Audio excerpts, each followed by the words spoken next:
రాష్ట్రంలో కూటమి ప్రభుత్వం పరిస్థితి చూస్తుంటే ఒక జంగిల్ రాజ్యం లాగా తయారైంది. అక్రమ అరెస్టులు, దాడులు, రాంబాబు గారి మీద, అదేవిధంగా జోగి రమేష్ గారి మీద, వాళ్ళ ఇళ్ల మీద పడి దొమ్మీలు చేసే పరిస్థితికి ఈరోజు తెలుగుదేశం గూండాలు తయారయ్యారు. ఈరోజు ఎక్కడైనా మనది అసలు గవర్నమెంట్ నడిపిస్తున్నట్టుందా? ఆంధ్రప్రదేశ్లో ఈరోజు రాష్ట్రపతి పాలన పెట్టాల్సిన పరిస్థితి వచ్చే పరిస్థితిలో ఉంది. లా అండ్ ఆర్డర్ చూస్తుంటే ఎక్కడ చూసినా దాడులు, వైఎస్ఆర్సీపీ కార్యకర్తల మీద దాడులు, హత్యాయత్నాలు, ఇలాంటి కార్యక్రమాలు మొదలుపెట్టారు. ఇంకా సిగ్గు రాలేదు. తెలుగుదేశం ప్రభుత్వము ఏమని నిందేశారు? వెంకటేశ్వర స్వామి లడ్డు ప్రసాదంలో పంది కొవ్వు, అసలు ఆ మాటలు మాట్లాడడానికైనా ఆ రోజు పవన్ కళ్యాణ్ గారికైనా చంద్రబాబు నాయుడు గారికైనా నోరు ఎలా వచ్చిందో కూడా మాకు అర్థం కావట్లేదు. ఈరోజు సుప్రీంకోర్టు కొట్టికాయ వేస్తే దాన్ని డైవర్ట్ చేయడానికి ఈరోజు ఈ దాడిని మొదలుపెట్టారు. ఎక్కడ చూసినా డైవర్షన్ పాలిటిక్స్. ప్రతి ఊర్లో కూడా ఈరోజు వైఎస్ఆర్సీపీ కార్యకర్తలు కానీ దీన్ని ఎవరు ఊరుకునే ప్రసక్తి లేదు. రేపు ఈరోజు ఇదే దాడులు రేపు మళ్ళీ కొనసాగుతాయి. మీరు ఇలాగనే చేసుకుంటూ పోతే ముందు లా అండ్ ఆర్డర్ మీద దృష్టి పెట్టి ప్రజలకు పాలన చేయాలి. ఎన్ని హామీలు ఇచ్చినారు? ఈరోజు ఒక్కటన్నా కూడా కూటమి ప్రభుత్వం నెరవేరుస్తుందా? ప్రతి ఒక్క దాంట్లో కూడా మోసం. దాన్ని డైవర్ట్ చేయడానికి దాడులు. ఇలాంటి అక్రమ కేసులు మానుకొని ప్రజలకు కావాల్సింది చేయాల్సిందిగా డిమాండ్ చేస్తున్నాం. అదేవిధంగా 4 రోజుల క్రితం ఆళ్లగడ్డ ఎమ్మెల్యే అఖిలప్రియ మాట్లాడుతూ జగన్మోహన్ రెడ్డి గారి పాదయాత్ర మీద మాట్లాడారు.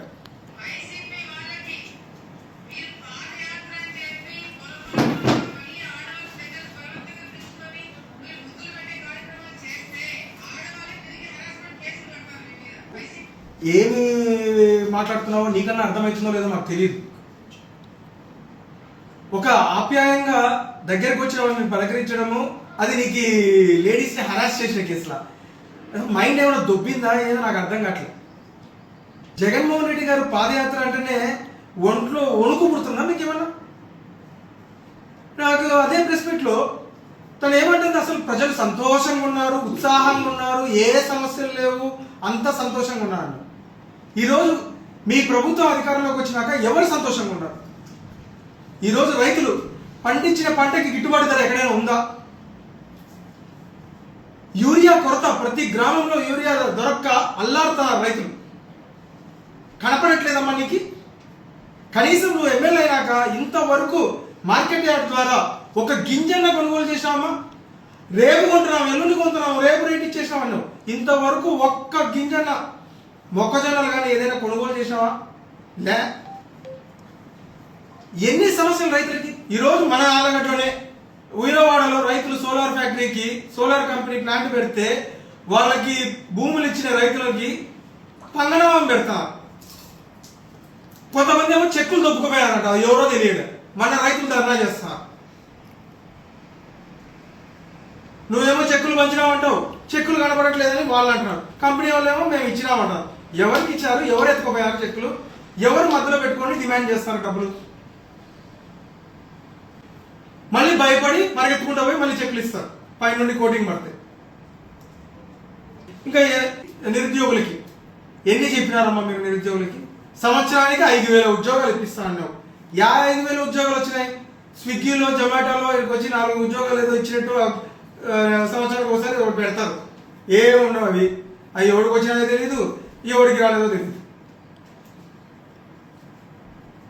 ప్రతి ఒక్కరికి నిరుద్యోగ వృత్తి డబ్బులు ఇస్తామన్నారు. ఎక్కడ ఇచ్చినారు మీ ప్రభుత్వం అధికారంలోకి వచ్చినాక? కనీసం ఇంతవరకు ఒకరికైనా నిరుద్యోగ వృత్తి ఇచ్చినారా? జాబ్ క్యాలెండర్ వదులుతా అని చెప్పి మీ లోకేష్ గారు చెప్తూనే ఉన్నారు. 5 సంవత్సరాలు దాటుతున్నాయి తప్ప ఇప్పటికి 2 సంవత్సరాలు అయిపోయింది. జాబ్ క్యాలెండర్ వదిలినట్టు మీరు ఏమీ లేదు. వాలంటీర్లని ఎంత దారుణంగా మోసం చేశారమ్మా మీరు. మీకు 5,000 ఏం సరిపోతుంది, 10,000 ఇస్తామని చెప్పి అట్ట కోడితే దిమ్మ దిగేలాగా వాళ్ళ ఉద్యోగాలని తీసి బయటకు వదిలారు. ఇంకా మీరు ఏం మోసం చేయలేదని జగన్మోహన్ రెడ్డి గారు రాకూడదమ్మా పాదయాత్రకి?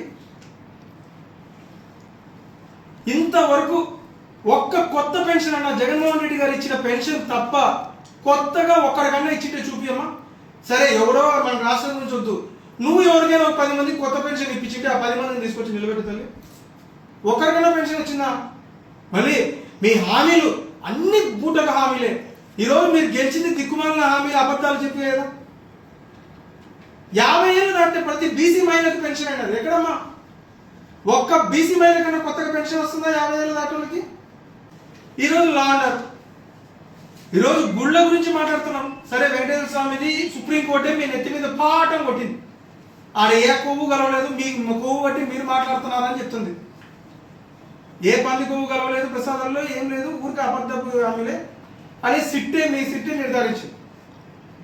గుళ్ళలో పరిస్థితి చూస్తుంటే ఎంత దారుణంగా ఉందంటే, మన ఆర్లగడ్డనే చూద్దాం. పుట్టాలమ్మ గుళ్ళో వెండి ఆభరణాల, దేవుడి ఆభరణాలు మొత్తం దొంగతనం జరిగింది. ఇంతవరకు అది నిర్ధారణ కాలే, ఏమీ కాదు. ఎక్కడికి పోయినాయి? అహోబిలం టెంపుల్లో తలలీలను ఎత్తుకుపోయారు, సంచులు లక్షల విలువ చేసేది. అవి ఎక్కడికి పోయినాయి? అది ఈరోజు అహోబిలం చూస్తే అదొక ఏటీఎం లాగా మారిపోయింది తెలుగుదేశం గుండాలకు. టోల్ గేట్లను దోచుకుంటారు, టెంకాయలు దోచుకుంటారు, ప్రతి ఒక్కటి అధిక ధరలు పెట్టి దోచుకోవడం. బాధుడే ప్రజలు మంచం వేసి 10 అడుగులకు 10 అడుగులు డబ్బులు వసూలు చేశారు. ఇంతకన్నా దారుణం ఎక్కడైనా ఉంటుందా? విలువ ఉందా టెంపుల్లకు? హిందూ గుళ్ళకు ఇంత దారుణంగా ఎన్డీఏ ప్రభుత్వం చెప్పుకుంటున్నారు, ఇంత దారుణంగా మోసం చేశారు. ఇంకా మద్దూరులో అందరికీ తెలిసిందే, గుళ్ళో ఆభరణాలన్నీ లేపేశారు. ఇన్ని దొంగతనాలు జరుగుతుంటే మేము మంచి ప్రభుత్వం, మాది మంచి ప్రభుత్వం అని సిగ్గు లేకుండా చెప్పుకుంటున్నారు.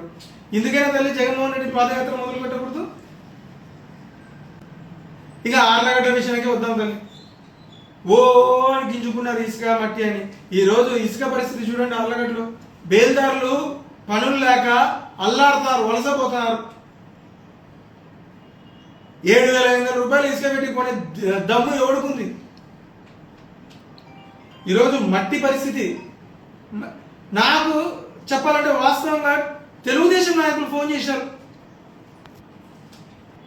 మాకు మట్టి కావాలంటే నేను ఒకటి కట్టుకుంటున్నాను, బంకు కట్టుకుంటున్నాను హైవే మీద, నా దగ్గర 350 రూపాయలు ట్రిప్కి డబ్బు కట్టాలంట, నా మట్టి నేను నా పొలంలో తీసుకొచ్చి పోసుకోవాలంటే. ఇంకా ఎన్ని దోపిడీలు అంటే, శిల్పకళల మీద అయితే రాయి వస్తే రాయికి డబ్బు కట్టాలంటున్నారు. ఇంతమందిని దోచుకుంటూ ఎవరో ఇంకా ఏమీ జరగట్లేదు, పిల్లి పాలు తాగుతూ ఎవరు నన్ను చూడట్లేదు అనుకుంటున్నారేమో. మొత్తం ఎక్కడెక్కడ అవినీతి జరుగుతుంది అన్నీ అందరి దృష్టిలోకి ఉన్నాయి. రేపు నువ్వు అంటున్నావు దమ్ముంటే పెట్టు కేసు, ఏ కేసు పెడతావో పెట్టుకొని జగన్మోహన్ రెడ్డి గారిని చూద్దాం. రేపు ఆర్లగడ్డకి జగన్మోహన్ రెడ్డి గారి పాదయాత్రలో ఆర్లగడ్డకి ఖచ్చితంగా వస్తారు. ఈడ జరిగే అవినీతి మొత్తం ఎండగడతారు. రేపు మీకు తగిన శాస్తి ఖచ్చితంగా జరుగుతుంది రేపు రాబోయే ఎలక్షన్స్లో. ఇప్పటికైనా మాటలు పక్కన పెట్టి పరిపాలన మీద చూడండి. ఇంకా చెప్పాలంటే ఆర్లగడ్డలో ఎంత దారుణం అది. దొడ్డిపాడులో ఒక తెలుగుదేశం నాయకుడు ప్రతి ఒక్కరిని 3 లక్షల రూపాయలు ప్రతి ఒక్క అమాయకుల ప్రజల దగ్గర నుండి వసూలు చేసి ఉద్యోగాలు ఇప్పిస్తామని చెప్పి ఈరోజు వాళ్ళ నోట్లో మట్టి కొట్టారు. ఏమైపోయినాయి? కనీసం వాళ్ళకి న్యాయం జరిగే పరిస్థితి ఈరోజు కనపడట్లే. ఎక్కడికి పోవాలో లవోదివ్వాలో వాళ్ళకి అర్థం కాక రోడ్లు ఎక్కుతున్నారు. 1-2 కోట్లు కాదమ్మా, నీ హయాంలో నువ్వు ఎమ్మెల్యే ఉన్నప్పుడు జరిగిన అవినీతి. ఏమి కనీసం వాళ్ళ మీద ఒక ఇది కూడా పడకుండా కాపాడుకుంటూ వస్తున్నారు. ముందు ఇవన్నీ చేసి అప్పుడు జగన్మోహన్ రెడ్డి గారిని పాదయాత్ర చేయాల్సిన అవసరం లేదని చెప్తే అర్థం ఉంది. ఇప్పటికైనా చేయాల్సినవి చేయండి, మాటలు పక్కన పెట్టి చేతులలో పనులు చేయండి. రైతులకి యూరియా ఇప్పించి ఫస్ట్